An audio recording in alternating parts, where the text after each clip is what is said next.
The alarm screamed through Kepler Station like a dying animal.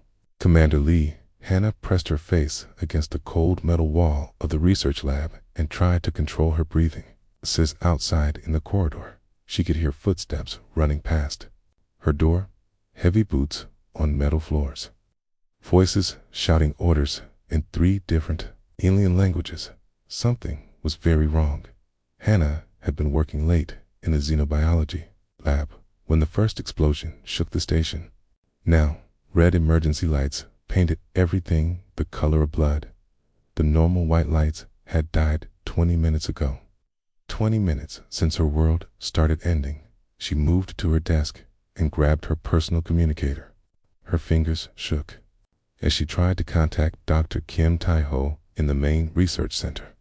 Static filled her ear. She tried again. More static. Then a voice broke through the noise. "Hannah, where are you?" Tai-ho sounded terrified. She had never heard him scared before.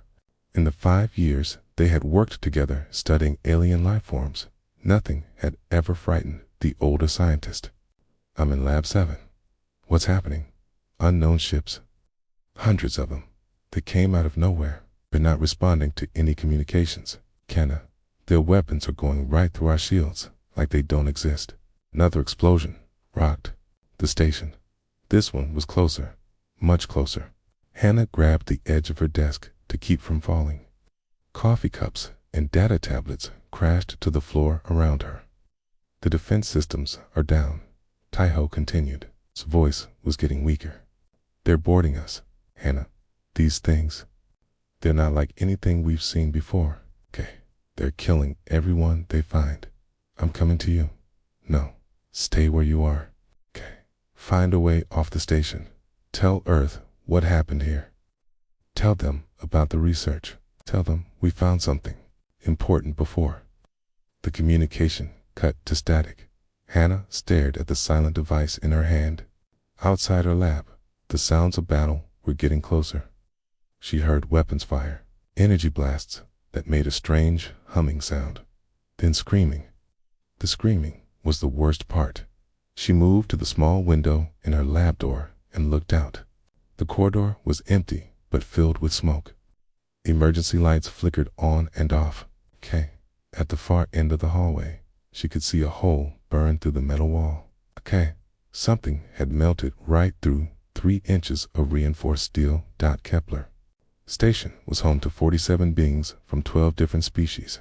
They had all come here to study the strange energy readings from the Veil Nebula. For 2 years, they had worked together in peace. They had become friends. Some had become like family. Now they were all going to die. Hannah opened her equipment locker and pulled out an emergency survival suit. Her hands moved automatically as she sealed herself inside the protective gear.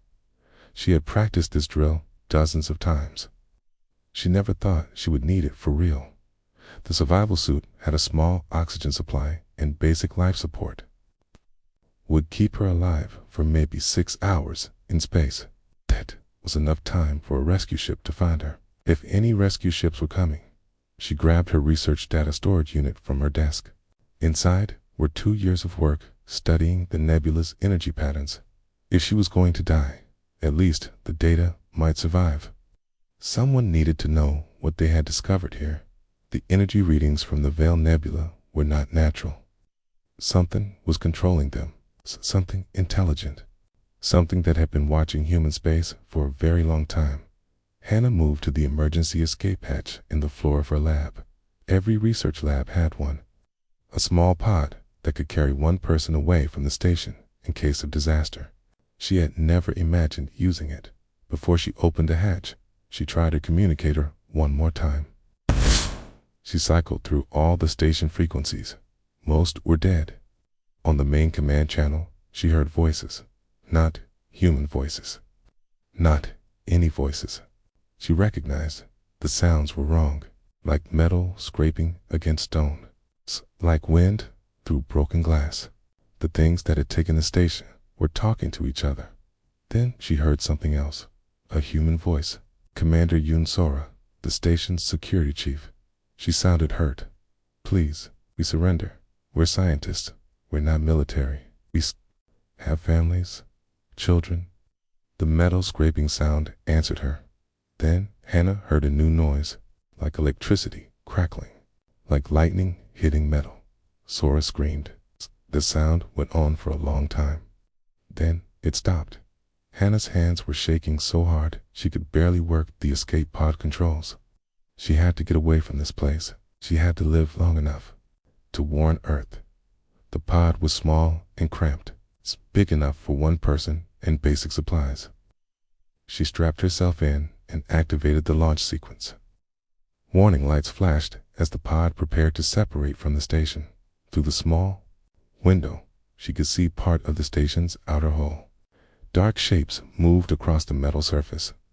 The attackers were everywhere. Their ships looked wrong, like they were made of shadow instead of metal. They seemed to absorb light instead of reflecting it. The escape pod launched with a violent jerk. That pressed Hannah back into her seat. She was thrown out into space, tumbling away from Kepler Station. As she spun, she got her first full look at what had destroyed her home. The attack fleet filled the space around the station. Hundreds of dark ships in formations she had never seen before. They moved like living things instead of machines. At the center of the fleet was something massive, a ship so large it blocked out the stars behind it. Kepler Station was dying. Explosions bloomed along its hull like deadly flowers. Pieces of metal and debris spun away into the darkness. The research center, where she had worked for 2 years, was breaking apart. But the attackers were not just destroying the station. They were doing something else. Something worse. Beams of sickly green light reached out from their ships. The beams touched the station in dozens of places. Where they made contact, the metal began to change color. It turned from silver to black, and Hannah could swear she heard screaming coming from inside those black areas. They were not just killing everyone on the station. They were taking something from them. Her escape pod's communication system crackled to life. She heard Taiho's voice one last time. Double quotes Hannah. If you can hear this. The energy readings from the nebula. They were a trap. These things, they used the energy to find inhabited worlds. They've been watching us, learning about us. This isn't the first attack. There have been others. The colonies that went silent. They didn't have accidents. These things killed them all. Static filled the channel. Then Taiho spoke again. His voice was weaker now. Tell Earth. Tell them the Void Hunters are coming. Tell them humanity needs to run or learn to fight. 'Cause surrender is not an option. The transmission ended. Hannah's pod continued to tumble through space, carrying her away from the ruins of everything she had known. Behind her, Kepler Station finally died. Explosion lit up the darkness like a new star being born. She was alone now, the only human left alive in this part of space, the only witness to what had happened here. But she was alive, and she had the data. She had the warning. The Void Hunters thought they had killed everyone who mattered. They were wrong.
The crash landing nearly killed her.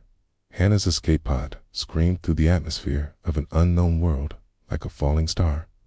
The heat shield glowed red hot as it fought against the pull of gravity. Inside the cramped pod, warning lights flashed, and alarms screamed. The automatic systems had failed 3 hours ago. Now she was flying blind. The pod hit the ground hard enough to rattle her teeth. It bounced twice before sliding across rough stone for what felt like forever. When it finally stopped, smoke was pouring from the engine compartment. Hannah lay still for a long moment, checking her body for broken bones. Her head hurt, her shoulder ached, but she was alive. Against all odds, she was still breathing. She opened the pod's hatch and crawled out onto alien soil. The air was thin but breathable. Around her stretched a landscape of red rock and dead trees. In the distance, strange metal structures rose from the ground like ancient monuments. This was not Earth. This was not any world she recognized.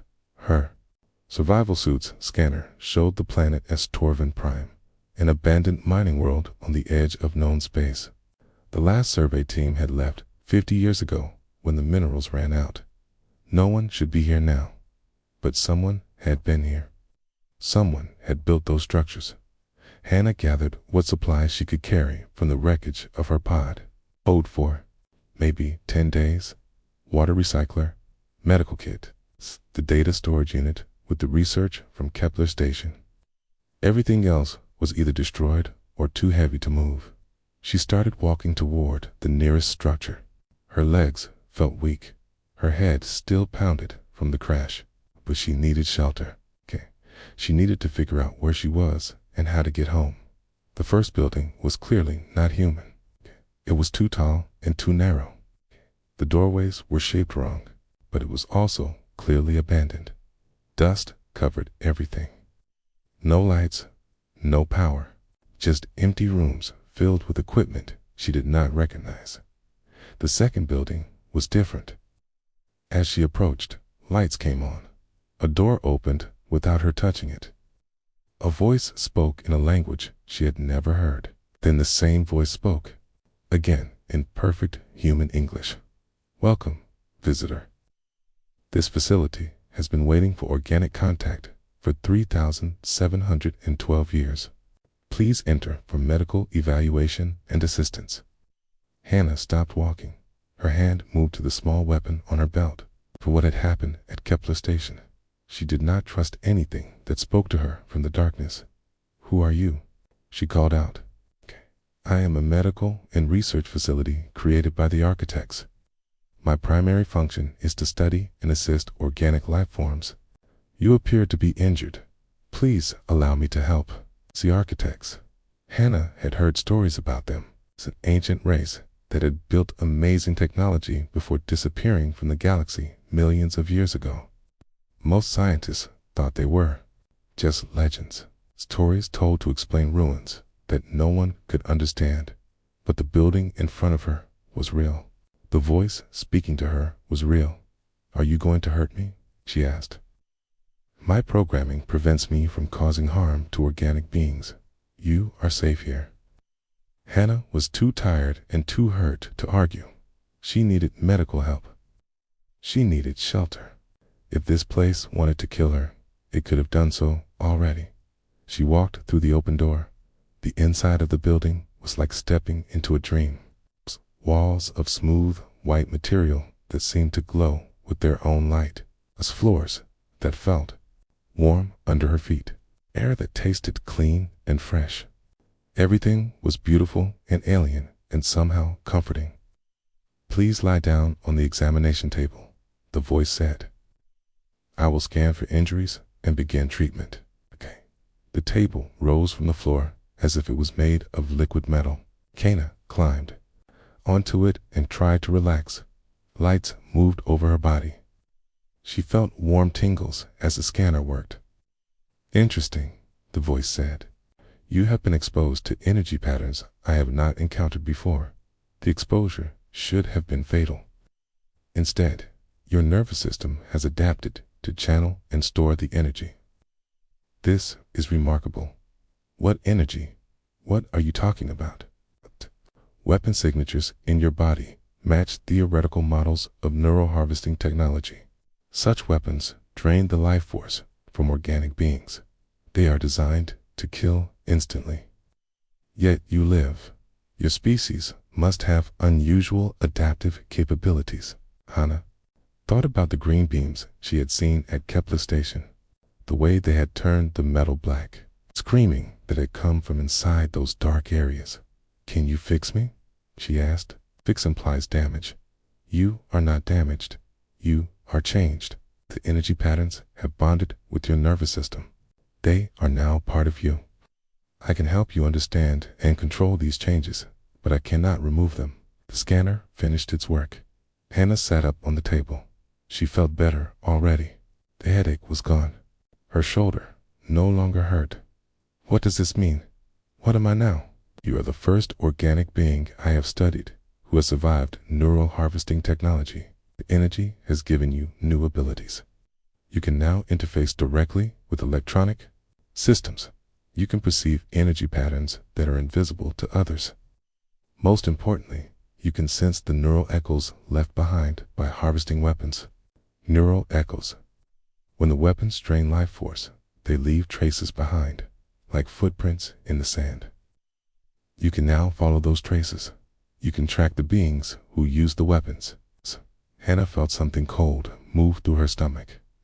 You mean I can track the things that attacked my station? Yes. With training and the right equipment, you could hunt them across the galaxy. The AI paused. When it spoke again, its voice was different, sadder somehow. I should warn you. Previous organic beings who developed similar abilities did not remain the same. The energy changes more than just the body, okay? It changes the mind, the personality, the soul, if you believe in such things, changes how. They became predators.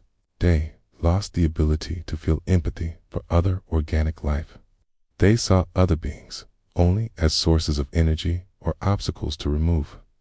Eventually, they became the very thing they had set out to destroy.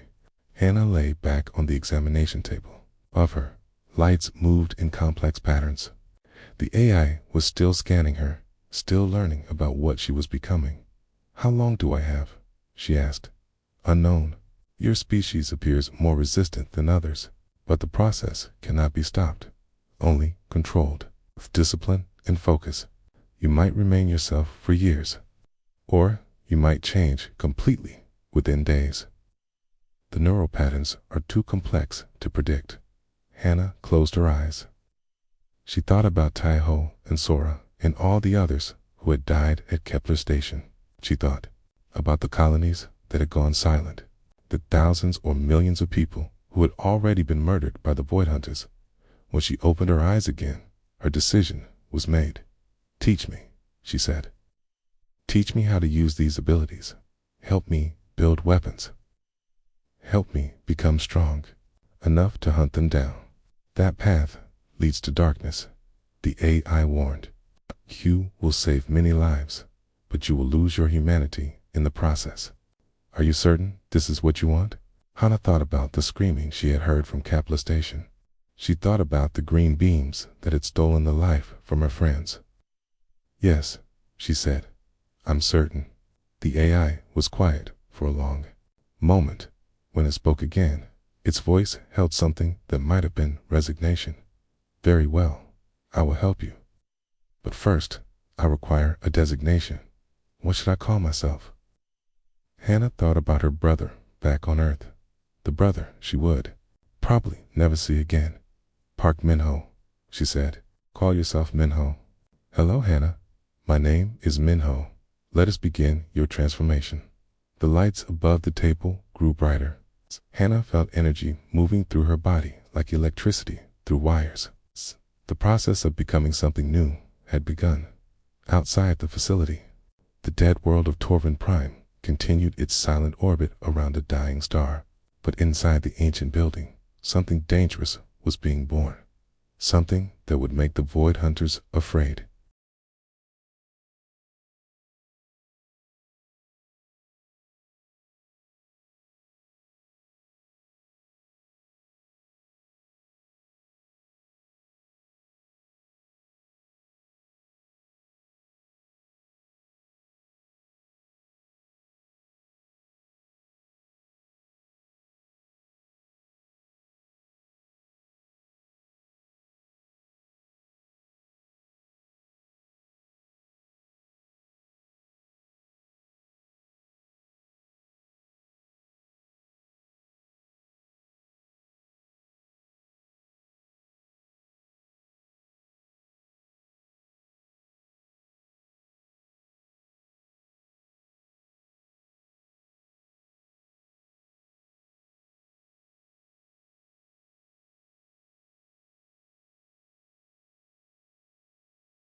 6 months had passed since the crash on Torvin Prime. 6 months of pain, learning, and change. Hannah stood in the weapon testing chamber, deep inside the architect facility. Her reflection in the polished metal walls showed someone she barely recognized. Her eyes now glowed with a faint blue light. Her skin had taken on a pale, almost translucent quality. When she moved, energy patterns flickered just beneath the surface like lightning in her veins. She was no longer entirely human. Kata acquired, Minho announced through the facility speakers. Beginning combat simulation 712. Kata, 3 holographic enemies appeared in the chamber. They looked exactly like the void hunters she had seen at Kepler Station. Dark, shifting forms that seemed to absorb light. The sight of them still made her angry. But now the anger felt cold and focused instead of hot and desperate. The first hunter fired its neural harvesting beam at her. 6 months ago, such a weapon would have killed her instantly. Now she simply stepped to the side and let the green energy pass harmlessly by. She could see the beam as clearly as sunlight. She could predict where it would go before the hunter even fired. Hannah raised her hand. From her palm came a beam of white energy that cut through the holographic hunter like a sword through paper. The enemy dissolved into sparks and smoke. The second hunter tried to flank her. It moved fast, faster than most organic beings could follow. But Hannah was no longer most organic beings. She spun and fired before it could complete its maneuver. Another enemy destroyed. The third hunter was smarter. He cried to hide behind the cover and wait for an opening. Hannah smiled at the expression felt wrong on her changed face. Too cold, too predatory. She pressed her hand against the metal wall. Energy flowed from her fingers into the facility systems. Through the building's sensors, she could see everything in the chamber. The hunter's hiding spot was no longer hidden. Her beam punched through 3 feet of solid metal and struck the enemy directly. It died without ever seeing her. Simulation complete, Minho announced. Time elapsed 47 seconds. Previous. Record 49 seconds. Hannah nodded and walked out of the chamber. Every day she got faster. Every day she got stronger. Every day she became less like the frightened scientist who had fled Kepler Station. Coming transmission, Minho said, as she entered the main laboratory. Emergency frequency. Human origin. Hannah froze. She had not heard another human voice in 6 months. Part of her had wondered if she was the last one left alive. Put it through. The voice that filled the room was desperate and afraid. A young man speaking rapidly in accented English. This is Captain Lee Jun-ho of the merchant vessel Silver Wind. We are under attack by unknown hostiles. Ikea appeared out of nowhere near the Centauri refugee fleet. Our weapons cannot penetrate their shields. They are boarding civilian ships. Thousands of people are going to die. If anyone can hear this, please send help. Please. The transmission cut to static. Hannah stared at the speaker. The Centauri refugee fleet. She knew about them. 50,000. People from various worlds who had lost their homes to war or a disaster. They traveled together in converted cargo ships, looking for a new place to live. They were innocent, defenseless, perfect targets for the void hunters. Minho, how far is Centauri space from here? Approximately 18 hours at maximum faster than light. Speed. The modified architect vessel is ready for deployment. But I must remind you that this will be your first real combat mission. The simulations cannot perfectly replicate actual battle conditions. Hannah was already moving toward the hangar where her ship waited. Over the past 6 months, she and Minho had rebuilt one of the ancient architect vessels using technology from both civilizations. The result was something that had never existed before. A ship that combined human adaptability with architect engineering and void hunter energy manipulation. I'm ready, she said. Are you certain? Your neural patterns show significant deviation from baseline human responses. The transformation is accelerating. Combat stress may push the changes beyond the point of return. Hannah paused at the entrance to the hangar. She could feel the truth in Minho's words. Each day, it became harder to remember why she had once cared about the individual lives of strangers. Each day, it became easier to think of other people as tools to be used or obstacles to be removed, but not today. Today, she could still remember Taiho's voice calling her name as Kepler's station died. Today, she could still feel anger about the innocent people who were about to be murdered. "I'm going," she said. The ship launch was smooth and silent. Architect. Technology was far more advanced than anything humans had ever built. Within minutes, Hannah was in faster-than-light travel, racing toward the Centauri system. During the journey, she studied everything Minho had learned about Void Hunter tactics. They preferred to attack isolated groups. They liked to take their time with the harvesting process, draining their victims slowly to savor the experience. They were confident in their superiority over other species. Those habits would be there. Weakness. Hannah dropped out of faster-than-light speed at the edge of the Centauri system. Her sensors immediately detected the battle ahead. The refugee fleet was scattered across space. Their ships trying to run from pursuers they could not fight. 3 Void Hunter vessels circled the fleeing civilians like wolves round sheep. They were not trying to destroy the refugee ships quickly. They were playing with them, letting fear build before beginning to harvest. Perfect. Hannah activated her ship's stealth systems. Architect technology made her vessel nearly invisible to conventional sensors. She moved closer to the battle, studying her enemies. The Void Hunters were focused entirely on the refugees. They had no idea they were being watched. They had no idea that something new had entered their hunting ground. The first hunter vessel was alone, separated from its companions as it chased a family transport. Hannah moved her ship into position behind it. At this range, she could see through the alien hull with her enhanced vision. She could count the creatures inside. She could see the neural harvesting equipment charging up for another attack.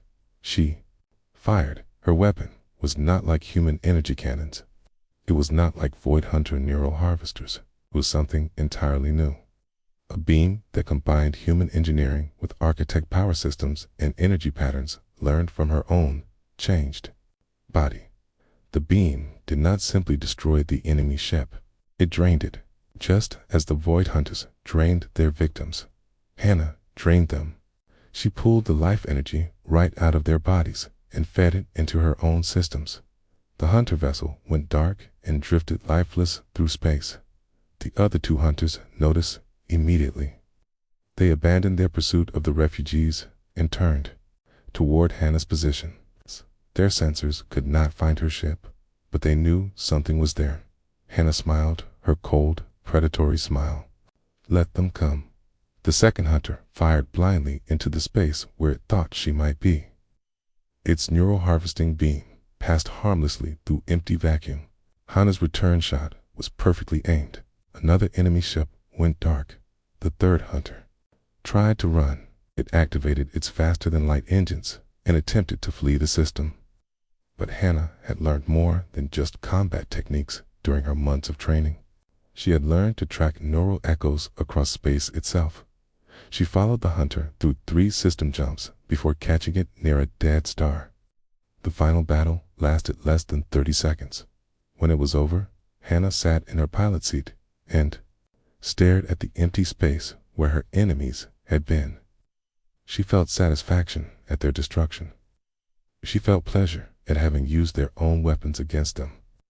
But she did not feel the relief or joy she thought she should feel. Instead, she felt hungry for more battles, more enemies to drain, more power to absorb. She opened a communication channel to the Centauri refugee fleet. 50,000 voices filled her ship as the survivors tried to thank her. They called her a hero, a savior, an angel sent by their various gods. But as Hannah listened to their gratitude. All she could think about was how much life energy 50,000 beings would contain, how much stronger she would become if she harvested them instead of saving them. The thought should have horrified her. 6. The Galactic Council Chamber had never seen anything like this before. Representatives from 47 species sat in stunned silence as the holographic display showed the aftermath of Hannah's latest hunt. What had once been a Void Hunter battle fleet was now nothing but empty shells drifting through space. 12 massive warships, each one capable of destroying entire star systems, reduced to lifeless husks in less than an hour. Chancellor Choi, Yuna of the Terran Diplomatic Corps, stood at the center of the chamber. Her face was pale as she read from the report in her hands. Okay, this makes 37 confirmed Void Hunter vessels destroyed in the past 4 months, all by the same individual, all using the same method. The ships are not blown apart or melted. They are drained, every trace of life energy removed from them. Ambassador Crix of the Hegemony Worlds raised one of his 4 arms. His translator collar buzzed as he spoke. This ghost of Kepler, as the reports call her, do we know for certain she is human? DNA analysis from several battle sites confirms it, Yuna replied. She is human, or was human. The energy signatures suggest significant biological modification. Modified how? Asked Representative Saul from the outer colonies. Yuna touched a control. The holographic display changed to show medical scans and energy readings. Data is incomplete, but our scientists believe she has somehow absorbed Void Hunter technology into her own body. She has become a living weapon, capable of using their own neural harvesting techniques against them. Murmurs of fear and disgust filled the chamber. Several representatives shifted uncomfortably in their seats. The idea of any being voluntarily transforming themselves into something like the Void Hunters was deeply disturbing. She is saving lives, pointed out Ambassador Linth of the Trade Federation. The attacks on civilian populations have decreased by 70% since she began her campaign. At what cost? Yuna demanded. Get these battle recordings. The display showed footage from the attack on the research station at Gamma Centauri.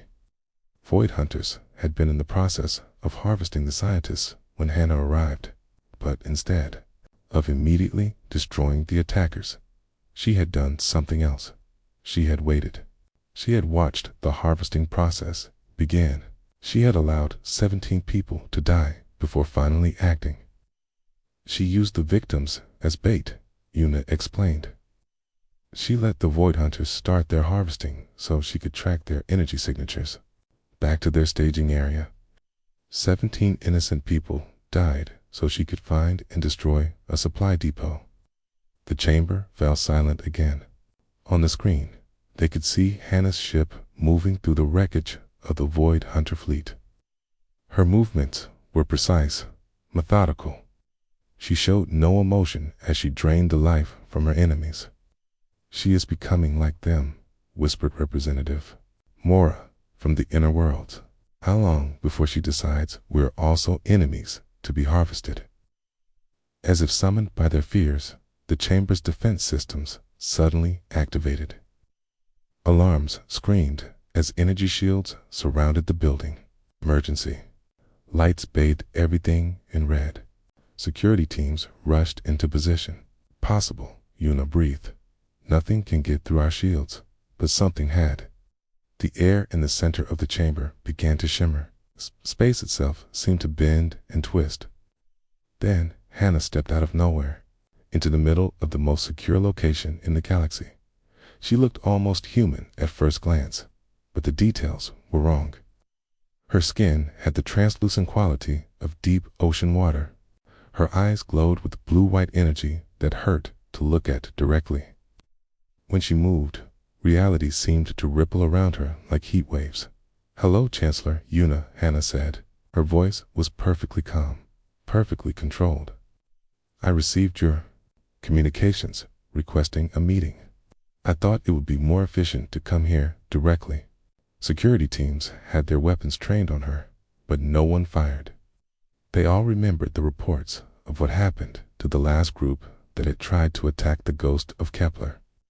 Their energy beams had been absorbed and turned back on them. "Did you get through our defenses?" Yuna asked. "It's the same way the Void Hunters would. Your shields are designed to stop conventional matter and energy. They cannot stop someone who has learned to phase between dimensions."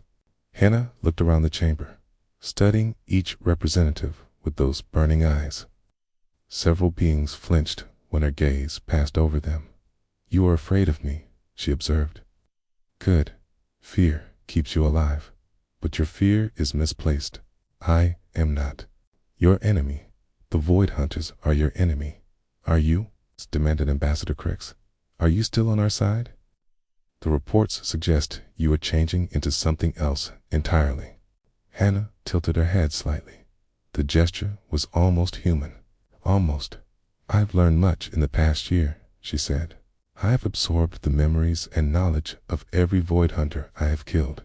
I know their history. I know their plans. I know why they harvest entire galaxies." She gestured, and a holographic map appeared in the air above the chamber.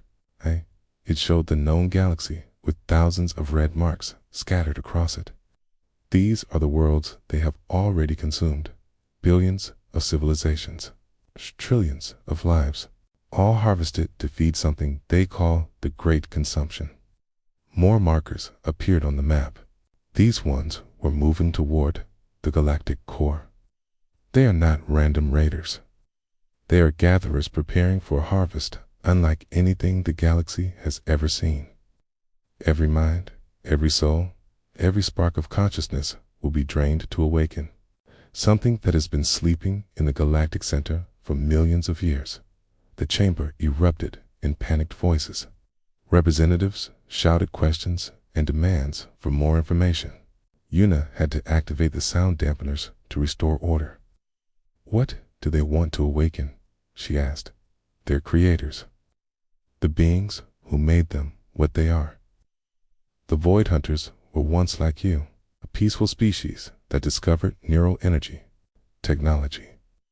They used it to expand their minds and extend their lives. But the technology changed them, made them hungry for more. They consumed their own world, then other worlds, then entire star systems. Eventually, they became what you see now, perfect predators with only one purpose." Hannah paused and looked directly at Yuna. "Their creators did the same thing on a galactic scale. They harvested entire galaxies before going into hibernation to wait for the next cycle. The Void Hunters are preparing to wake them up. When that happens, every living thing in this galaxy will die. Then we must stop them," declared. Representative saw all of our fleets united, every weapon we have. Hannah's laugh was like breaking glass. It sent chills through every being in the chamber. "Your fleets are toys compared to what is coming. Your weapons are no more effective than throwing rocks at a star. There is only one way to stop the Great Consumption." "What way?" Yuna asked, though she feared she already knew the answer. "I need an army, not of ships or weapons, but of hunters like myself. I can teach other humans to absorb the Void Hunter technology. I can create soldiers who can fight fire with fire. Give me 10,000 volunteers and I can stop the Great Consumption before it begins." The chamber fell deadly silent. Everyone understood what she was proposing. She wanted to transform humans into creatures like herself. She wanted to create an army of predators. "The cost," Yuna whispered. "Is necessary," Hannah finished. "You can keep your humanity and watch the galaxy die, or you can sacrifice it to save everyone else. The choice is simple, and if we refuse," asked Ambassador Crix. Hannah's eyes grew brighter. "Okay." The temperature in the chamber seemed to drop several degrees. "Then I will find another way. I will save this galaxy, whether you want me to or not. Whether you help me or not. Whether you survive the process or not." To demonstrate her point, she gestured toward Representative Mora. The alien suddenly gasped and slumped in his chair. His eyes went blank. For a terrifying moment, everyone thought she had killed him. Then Mora straightened up again. He looked around the chamber in confusion, clearly alive but shaken. Small demonstration, Hannah explained. Temporarily drained just enough energy to make him unconscious. I could have taken everything. I could have killed every being in this chamber without moving from this spot, but I chose not to. She looked around the room one more time. You have 1 month to decide. Send volunteers to the coordinates I am transmitting to your systems. Watch me save the galaxy alone, in whatever way I see fit. The air shimmered again. Hannah stepped backward into nothingness and vanished, leaving only the faint smell of ozone and the echo of her words in the stunned silence that followed. Chancellor Yuna realized that the galaxy's greatest protector had just become its most terrifying threat. The choice was no longer between survival and death. It was between accepting a monster as a savior or facing something even worse alone.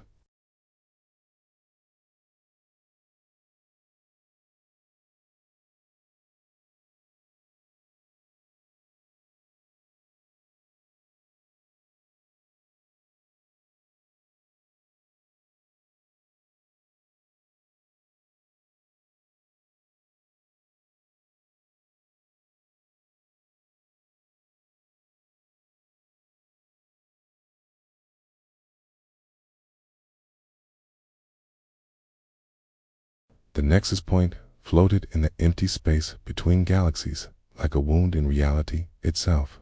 Admiral Beiji-Wu stood on the bridge of the human battleship Defiance and stared at the massive structure through the view screen. It was larger than most moons, built from materials that seemed to absorb light instead of reflecting it. Strange energies danced across its surface like trapped lightning. How many ships? He asked his tactical officer. Void Hunter Fleet shows 300 vessels, sir, all capital class. They've been building up here for weeks. Jewel nodded grimly. 300 ships was enough firepower to sterilize every inhabited world in human space. But they were not here to conquer territory. They were here to activate the ancient device that would harvest every mind in the galaxy and our forces combined. Galactic Fleet shows 1,200 ships from 47 species. Everyone who could sense something did, okay? It was the largest military force in galactic history. Ships from races that had been enemies for centuries now flew together against a common threat. But Ji-Woo knew it would not be enough. Nothing they had could penetrate Void Hunter shields or match their weapons. They were here to die bravely. Nothing more.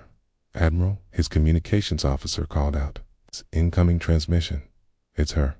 Ji-Woo closed his eyes. He had been dreading this moment for weeks. Ever since the reports started coming in about what Hannah had become, what she was doing to the volunteers who answered her call. Put her through. Hannah's image appeared on the main screen. She looked nothing like the scientist Ji-Woo had known years ago at the xenobiology conference. Her skin was pale as starlight, her eyes burned with energy that made the screen flicker. When she spoke, her voice echoed strangely, as if it came from somewhere far away. Hello, Ji-Woo. It has been a long time. Not long enough, he replied. I've seen the reports from the training facilities, what you did to those volunteers, what you turned them into. I gave them the power to save this galaxy. Just as I was given power, you gave them a nightmare. Half of them went insane. The other half lost everything that made them human. Hannah's expression did not change. She showed no guilt, no regret, no emotion at all. The price of survival is always high. They understood this when they volunteered. Did they understand they would stop caring about their families, their friends? Did they understand they would see other people as nothing but sources of energy? They understood what was necessary. Ji-Woo felt sick. The woman on the screen wore Hannah's face, But she was not Hannah anymore. She was something else, wearing human skin. How many? He asked. 7,000 successfully completed the transformation. Another 3,000 are in progress. It will be enough. 7,000 human predators. 7,000 beings like Hannah who could drain the life from anything they touched. A thought terrified Jiwoo more than the Void Hunter fleet. You have to stop this, he said. There has to be another way. There is no other way. The great consumption begins in 6 hours. So every mind in this galaxy will be harvested unless I stop it, unless we stop it. And after? What happens after you destroy the Void Hunters? What happens to your army of monsters? For the first time, something that might have been emotion flickered across Hannah's face. That is a problem for tomorrow. Today, we save everyone. The transmission ended. Ji-woo stared at the empty screen for a long moment. Then he turned to his crew. All ships, prepare for battle. Target priority is the Nexus point itself. If we can damage the activation systems, maybe we can buy time for evacuation.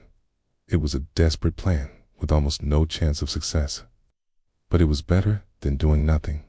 The battle began an hour later. The combined galactic fleet opened fire on the Void Hunter positions with everything they had. Energy beams and missile swarms lit up the darkness like a deadly fireworks display. For a few moments, Jiwoo allowed himself to hope they might actually damage the enemy.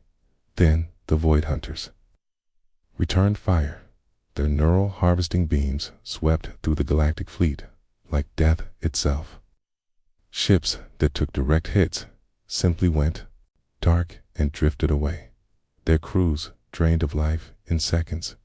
Others exploded as their power systems overloaded. Within minutes, a quarter of the galactic fleet was gone. Admiral, we're not even scratching their shields, the tactical officer reported. Jiwoo was about to order a retreat when space itself began to tear open around the Nexus point. Hundreds of rifts appeared in the darkness, and from each one emerged a human ship unlike anything that had ever been built. The vessels were beautiful and terrible at the same time. They moved like living things, flowing through space instead of flying. Energy patterns danced along their hulls in the same way they danced beneath Hannah's skin. It's the transformed humans, whispered the sensor officer. 7,000 ships. 7,000 hunters. The battle changed instantly. Where the galactic fleet had been helpless against Void Hunter technology, the transformed humans cut through enemy defenses like they did not exist. Their weapons drained Void Hunter ships, just as the harvesters had once drained their victims. But these new hunters were faster, smarter, more vicious than their enemies. Jiwoo watched in horror and amazement as human ships swarmed over Void Hunter vessels like insects over a corpse. The enemy fought back desperately, but they were facing something they had never encountered before. Prey that had become the ultimate predator. In the center of the battle, Hannah's ship approached the Nexus point itself. The ancient structure was defended by the largest Void Hunter vessel anyone had ever seen. A command ship the size of a small planet, bristling with weapons and crawling with harvesting equipment. The final duel lasted only minutes. Hannah's ship phased through the command, its vessels shields as if they were made of air.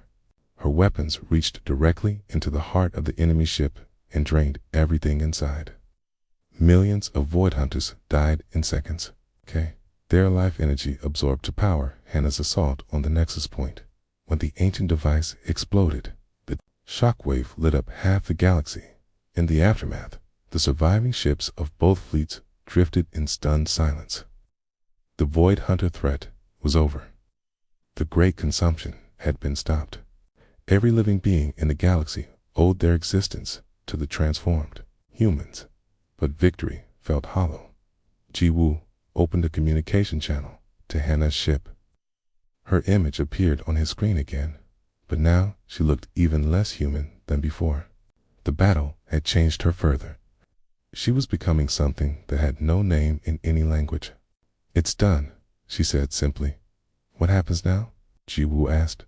Hannah looked at him with those burning eyes. For a moment, he thought he saw a flicker of the woman she had once been. A flash of regret or sadness or fear. Now I leave, she said. My army and I will hunt down the remaining Void Hunter nests in other galaxies. We will make sure this never happens again.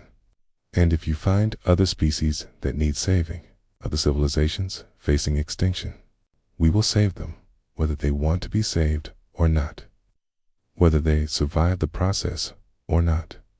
Jiwoo felt cold fear settle in his stomach. Hana and her army were no longer protectors of the galaxy. They were something new, something that saw all other life as either resources to be managed or problems to be solved. You've become what you fought against, he said quietly. Yes, Hannah replied without hesitation, but the galaxy is safe. That is what matters. Her image flickered and began to fade. Goodbye, Jiwoo. Take care of what we have saved. Make it worth the price we paid.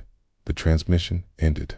Round the nexus point, the transformed human ships began to disappear one by one, phasing into other dimensions or jumping to distant galaxies. Soon only empty space remained where the greatest battle in galactic history had been fought. Jiwoo stood alone on his bridge and wondered what they had really won. The galaxy was safe from the Void Hunters, but now it faced a different kind of threat.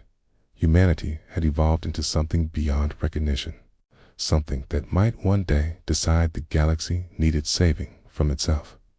In the depths of space, Hannah's ship emerged from faster-than-light travel at the edge of a distant galaxy. Her sensors detected primitive civilizations just beginning to explore their own star systems, young species full of hope and potential. She watched them for a long moment, considering they were so vulnerable, so defenseless, so easy to protect, whether they wanted protection or not. Behind her, 7,000 ships waited for orders. 7,000 hunters ready to save another galaxy from any threat they might face, even if that threat was freedom itself. The price of survival had been paid. The galaxy would learn to live with the consequences.